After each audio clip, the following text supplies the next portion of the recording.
There's a film out of India right now that's causing significant diplomatic tension. It's called Dhurandhar, and while the entertainment industry focuses on box office numbers and celebrity performances, what caught my attention is something far more significant. This film represents a fundamental shift in how India is communicating its counter-terrorism strategy to the world. I watched this 3-hour film not because I follow Indian cinema, but because the geopolitical implications are fascinating. Pakistan has formally protested its release. International analysts are debating whether it constitutes information warfare. And the timing, released during a period of heightened India-Pakistan tensions, makes it impossible to ignore from a strategic communications perspective. What you're watching here isn't just entertainment, it's narrative warfare. And to understand why this matters, we need to examine the real events that inspired it. International critics have labeled this film jingoistic, propaganda, inflammatory. From a geopolitical analysis perspective, this criticism was inevitable and largely irrelevant to the film's strategic purpose.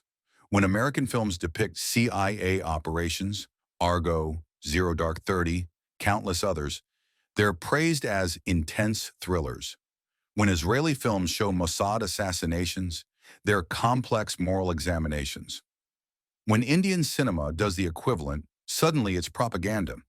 This double standard exists because global narrative norms were established by Western powers and reflect Western interests. As India becomes more powerful economically and militarily, it's challenging these norms. The criticism actually confirms the film is achieving its strategic communication objective. It's forcing international audiences to engage with India's perspective rather than accepting default Western framings. For those unfamiliar with South Asian geopolitics, let me establish the baseline reality that this film draws from. Between roughly 1980 and 2014, sections of Karachi, Pakistan's largest city and economic hub, operated as what intelligence analysts would call a parallel governance structure. This wasn't hyperbole. Specific neighborhoods functioned with their own judicial systems, taxation mechanisms, and enforcement apparatus completely independent of Pakistani state authority. The district of Lyari became particularly notable. Pakistani law enforcement couldn't operate there without facing armed resistance. Courts had no jurisdiction. For decades, organized criminal networks exercised more authority in these areas than Islamabad did. This situation arose from predictable factors. The Soviet-Afghan War flooded the region with weapons. Drug trafficking routes from Afghanistan created massive illicit revenue streams. Political instability created power vacuums. And systematic government neglect of impoverished urban areas created environments where non-state actors could establish control. The key figure in this system was Abdul Rahman Balok. He wasn't simply a gang leader, he operated what political scientists would recognize as a proto-state entity. His organization collected systematic taxation, administered dispute resolution, provided social services, and maintained armed forces estimated in the hundreds. Rahman's methods were exceptionally brutal. Public executions served as enforcement mechanisms. Heavy weapons, including rocket-propelled grenades, were deployed in urban combat situations. The organization maintained territorial control through a combination of violence and clientelism, a pattern seen in failed states globally. Now here's where this becomes relevant to international security. These criminal networks weren't operating in isolation from Pakistan's state apparatus. They were connected to it. The 2008 Mumbai attacks, where 10 Pakistani nationals killed innocent people in coordinated assaults across India's financial capital, exposed these connections. David Headley, the Pakistani-American operative who conducted reconnaissance for the attacks, revealed during interrogation that an ISI handler codenamed Major Iqbal coordinated the operation. This wasn't a rogue operation. This was state-directed terrorism using Pakistan's Inter Services Intelligence Agency as the operational controller. The terrorist infrastructure in Karachi provided logistical support, safe houses, and financial channels for these operations. This pattern has been documented repeatedly. Hawala financial networks based in Karachi funded separatist insurgencies in Indian-administered Kashmir counterfeit Indian currency production facilities, operated with state protection. Underworld figure Dawood Ibrahim, wanted for the 1993 Mumbai bombings, resided openly in Karachi under ISI protection training camps for anti-India militant groups, maintained operational bases connected to Karachi's criminal infrastructure. From an intelligence analysis perspective, Pakistan was utilizing organized crime networks as irregular warfare assets against India. This is a well-established tactic, using non-state actors for plausible deniability while achieving state objectives. The breakdown of this system came from an unexpected direction: a Pakistani police officer who refused to accept the status quo. Superintendent Chaudhry Aslam Khan represented something unusual in Pakistan's security apparatus. Starting around 2008, Aslam began systematic operations against Karachi's gang networks. His approach was aggressive. He conducted raids in areas where police presence had been absent for years. He publicly named gang leaders on television, directly challenging their authority. He arrested key lieutenants in Rahman's organization. The gangs responded with assassination attempts. Multiple attacks targeted Aslam, vehicle ambushes, bombing of his residence, targeted killings of his security detail. The fact that he survived several of these attempts indicates either exceptional security precautions or significant luck. On August 9, 2009, Aslam's team killed Rahman Balakh in an encounter outside Karachi. This was a major inflection point. One of Pakistan's most powerful criminal figures had been eliminated by state forces. But Rahman's death didn't stabilize Karachi. It fractured the criminal ecosystem. Lieutenant Uzair Balakh began competing with other gangs for control. The resulting gang war involved heavy weaponry deployed in residential areas, multiple casualties, and further deterioration of security conditions. On January 9, 2014, a suicide bomber killed Aslam. The Pakistani Taliban claimed responsibility, though the actual attribution remains disputed in intelligence circles. This is where the analysis becomes more complex and where the film Dhurandhar makes its most controversial claims. Between 2008 and 2014, something significant happened. Karachi's criminal terrorist infrastructure systematically collapsed. Multiple factors converged simultaneously. Internal gang warfare weakened organizational cohesion. Pakistani military operations intensified dramatically. Financial flows to these networks were disrupted. International pressure through mechanisms like the Financial Action Task Force increased. Key leaders were killed or arrested in rapid succession. From a strategic analysis perspective, this timing is notable. The Mumbai attacks occurred in November 2008. India's response was not just diplomatic protest. It represented a fundamental shift in counter-terrorism doctrine. Intelligence operations became more aggressive. India upgraded maritime surveillance in the Arabian Sea significantly. Coastal security apparatus expanded. And crucially, India began systematic economic warfare targeting terrorist financing networks. The question geopolitical analysts debate: did Indian intelligence services, specifically the Research and Analysis Wing, RAW, conduct covert operations that contributed to Karachi's destabilization? There's no official confirmation, naturally. These operations don't come with press releases, but let's examine circumstantial indicators. Indicator 1, financial disruption. Hawala networks that had operated for decades suddenly faced systematic busts in India. Money transfer routes dried up. Dawood Ibrahim's financial channels were disrupted through coordinated international law enforcement operations that India pushed aggressively. Indicator 2, intelligence sharing. Pakistani authorities began receiving detailed intelligence about gang operations from sources they didn't control. Someone was providing actionable information to Pakistani security forces about their own criminal networks. Indicator 3, internal fragmentation.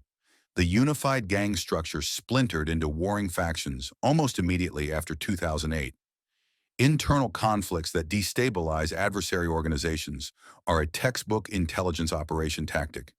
Indicator 4, international pressure. The Financial Action Task Force grey-listed Pakistan in 2012, forcing regulatory crackdowns on terrorist financing.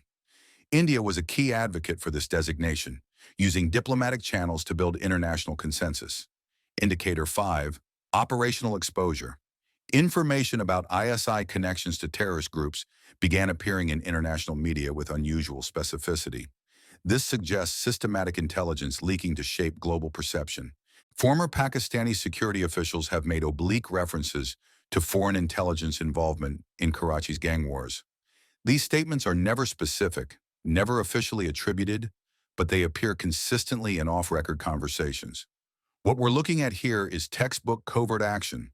No direct military engagement, no overt operations, but systematic pressure applied through intelligence channels, financial warfare, and information operations that force the adversary to address internal problems.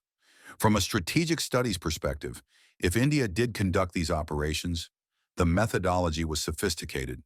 Consider the strategic logic. India didn't need to send military forces into Pakistani territory, which would constitute an act of war.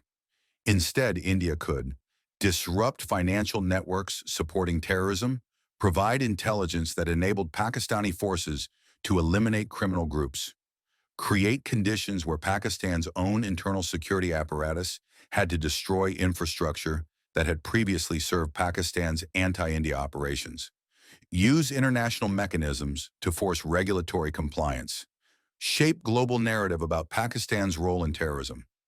This is what modern intelligence warfare looks like. You don't destroy the enemy directly. You create conditions where the enemy must destroy themselves. Pakistan had protected these criminal networks for decades because they served strategic purposes. They generated instability in India through terrorism, they provided plausible deniability for state operations, and they created irregular warfare capabilities.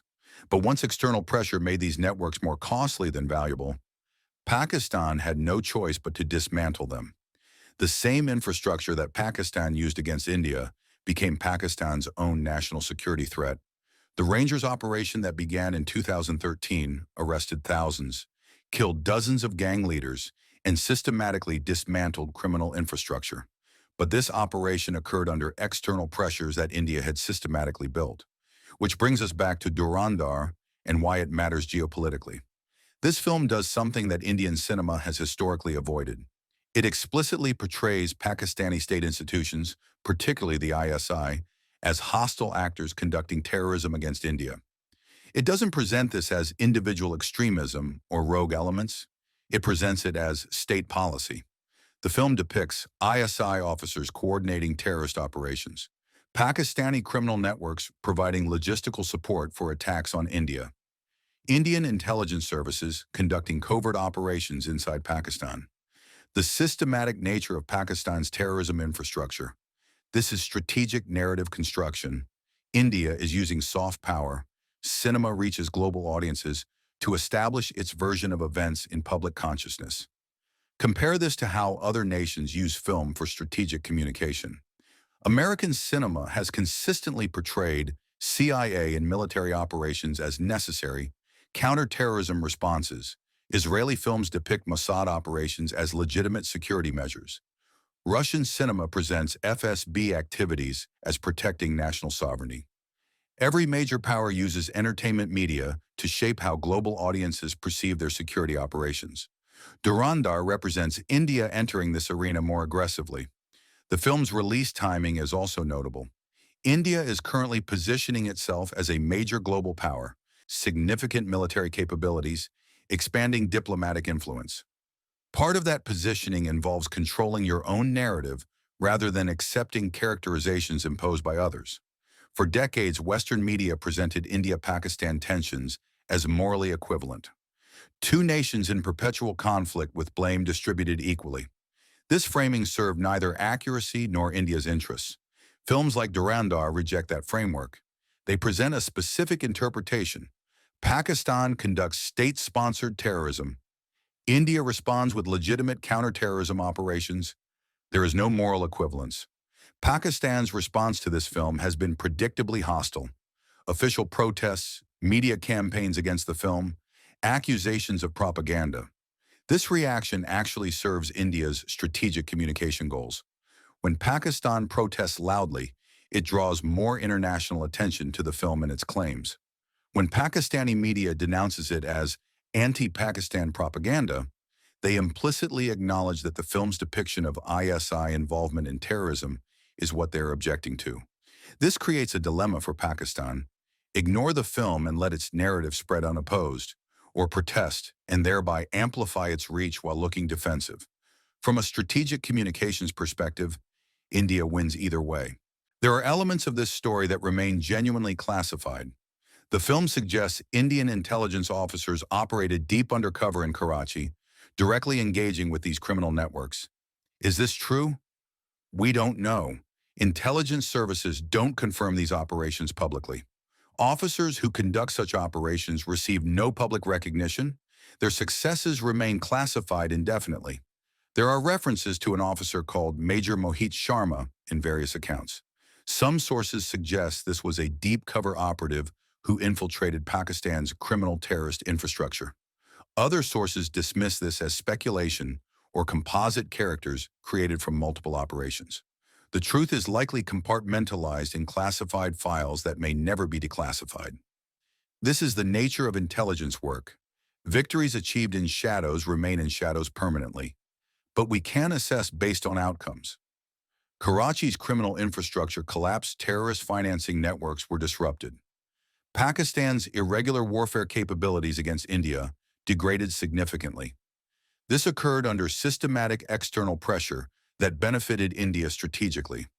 Whether specific operations occurred as depicted in films like Dhurandhar, the strategic result is documented. India successfully degraded Pakistan's ability to conduct proxy warfare through criminal terrorist networks. What makes this film geopolitically significant is what it represents about India's strategic evolution. Historically, India practiced strategic restraint. Even after major provocations, the 2001 Parliament attack, the 2008 Mumbai attacks, India's response was primarily diplomatic. Military retaliation was limited. Covert operations, if they occurred, remained entirely hidden.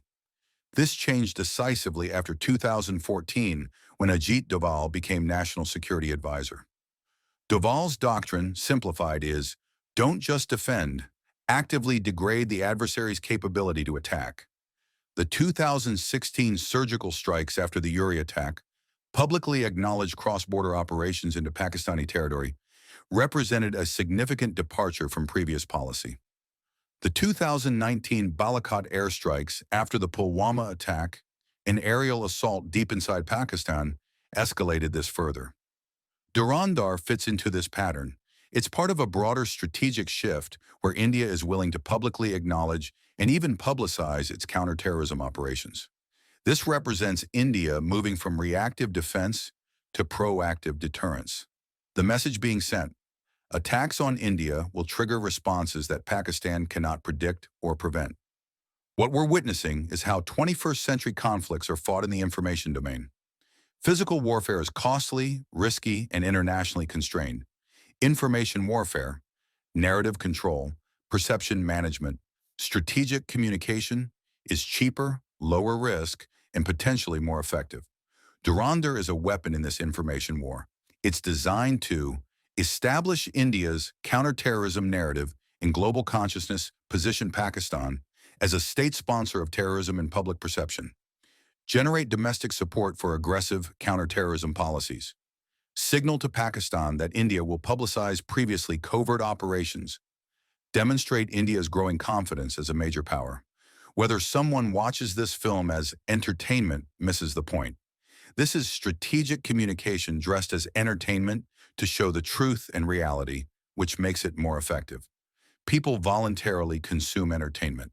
The real operations that inspired Dhurandhar, whether they occurred exactly as depicted or in some other form, represented a sophisticated intelligence campaign, financial warfare, information operations, covert action, and diplomatic pressure combined to degrade adversary capabilities without overt military conflict. The film itself represents India using soft power to shape how global audiences understand India-Pakistan security dynamics. It's narrative warfare in the 21st century information environment. From a geopolitical analysis perspective, what matters isn't whether this specific film is accurate in every detail. What matters is that India has decided to publicly communicate its counterterrorism operations through mass media, signaling a strategic shift from quiet restraint to vocal assertion of its security interests. This is India operating as a major power, controlling its own narrative, using all instruments of national power, including entertainment media, and refusing to accept characterizations imposed by others. The film is 3 hours long, extremely violent, and unapologetically presents Pakistan's state institutions as hostile actors. Whether that makes it good cinema is irrelevant to its geopolitical function. What makes it significant is that one of the world's largest nations is using one of its most powerful soft power tools, cinema that reaches hundreds of millions globally, to establish its strategic narrative. That's not entertainment. That's information warfare. And it signals that India's approach to regional security has fundamentally transformed. The question for international analysts isn't whether to watch this film. It's what India producing such films tells us about how India sees itself, how India plans to operate, and how regional power dynamics in South Asia are being restructured. The answer: India is done being reactive. India is done accepting others' narratives. India is done being diplomatically restrained in response to terrorism. Whether that transformation makes the region more stable or less stable remains to be determined. But the transformation itself is undeniable, and films like Dhurandhar are how India is communicating that change to the world.